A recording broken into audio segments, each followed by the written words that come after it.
Cet été, à l'abbaye des Dombes dans l'Ain, Céline et Yann ont décidé de prendre un temps de retraite en participant à une semaine Cana destinée aux couples.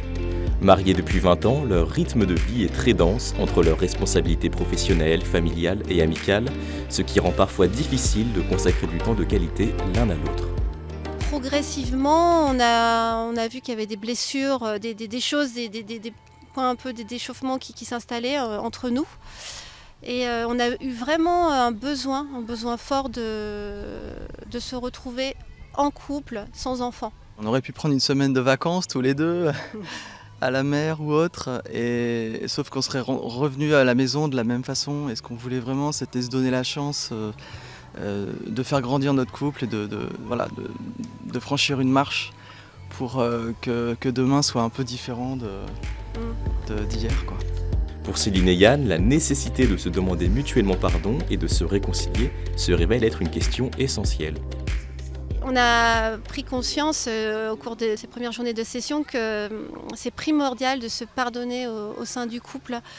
Et c'est vrai que moi, les petits pardons du quotidien, c'est pas quelque chose qui est facile pour moi parce que puis j'ai l'impression que c'est pas très grave, c'est des petites choses du quotidien. Ces petites choses qui blessent l'autre, qui moi me paraissent pas forcément importantes.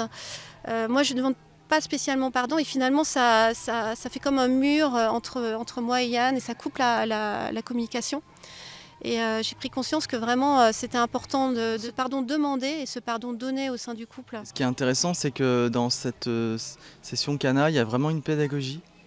Et donc on peut faire confiance à cette pédagogie et confiance en le Seigneur pour nous amener progressivement vers cette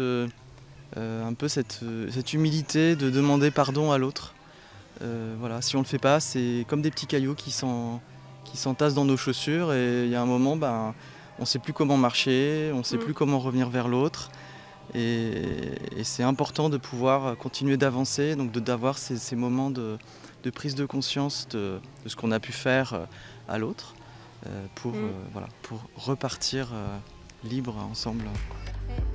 Cette semaine leur a permis d'acquérir la capacité de cultiver un espace propice au pardon, favorisant ainsi leur développement individuel et la croissance de leur couple.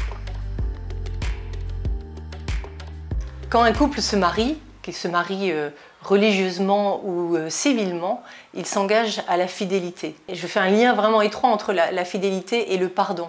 Parce que s'il n'y a pas de pardon donné, suite à des petites, des moyennes ou des grandes blessures, eh bien ça va fragiliser le lien. C'est un peu ce que dit Yann dans le reportage, où il parle de petits cailloux qui s'entassent dans la chaussure, et du coup on n'arrive plus à marcher. C'est exactement ça. Le pardon, c'est ce qui va permettre de libérer, c'est ce qui va permettre d'avancer. Je vois 3 étapes pour le pardon. La première, c'est d'abord d'exprimer je me suis sentie blessée. Alors attention, c'est pas tu m'as blessée, c'est je me suis sentie blessée. Parce que parfois, cette blessure, elle peut avoir un rapport avec notre histoire ancienne. La deuxième étape, c'est je te demande pardon. C'est pas ouais, excuse-moi, je suis désolée. Non, c'est je te demande pardon. Puis la troisième, c'est j'accepte ton pardon. Et souvent, quand une personne est blessée, elle va avoir 2 réactions spontanées, naturelles, soit l'attaque avec l'agressivité, les mots violents, les reproches, ou bien parfois les gestes aussi, ou un regard noir, ou alors la fuite. Je me suis sentie blessée, je vais me replier dans ma chambre, je vais arrêter de regarder mon conjoint, je vais arrêter de me regarder moi-même. Et donc, ça va être, les 2 situations sont des situations de conflit, soit un conflit ouvert, soit un conflit larvé. Et évidemment, c'est pas la solution. Demander pardon ou accepter le pardon, c'est aussi une démarche d'humilité. Parfois, il y a besoin d'un tiers pour pouvoir faire cette démarche. Un tiers, ça peut être quoi? Le fait d'écrire, tout simplement, parce que c'est trop dur par la parole.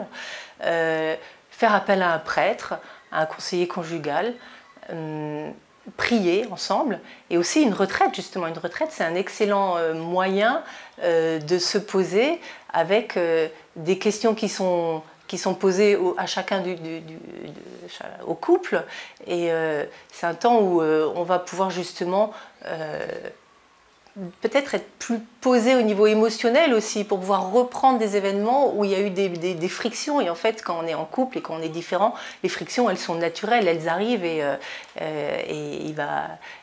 C'est quand on relie ces temps de friction, le contexte d'une retraite va permettre de les relire de façon apaisée et sous le regard du Seigneur de pouvoir se demander pardon.